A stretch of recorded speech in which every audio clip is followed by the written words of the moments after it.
afternoon. Good afternoon. I'll be reading this resident's short story. It's about sugaring. One of my greatest pleasures about living in New Hampshire was experiencing all the different seasons. Spring, summer, autumn, and winter all have their distinct pleasures, but I also looked at seasons from a different perspective. For instance, there is berry season, which begins in mid-June and lasts until mid-August. Apple season from September through October, foliage season in October, and snowshoe season, which could start as early as November and stretch as late as early April.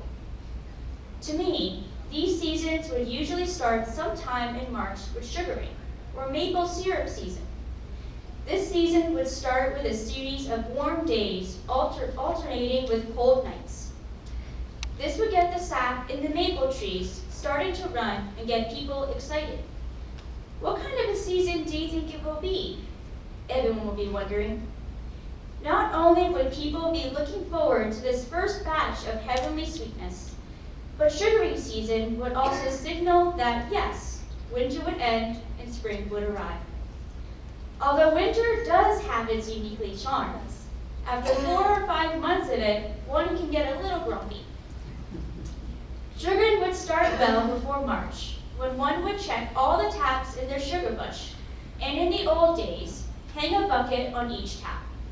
A sugarer would collect the sap by taking a horse-drawn sleigh through the woods and dumping each individual bucket into a large tank. Of course, nowadays, it is done with durable plastic vacuum hoses, all leading to one accessible tank. Once collected, the sap has to be boiled down to a syrup. This is a long process, taking many hours.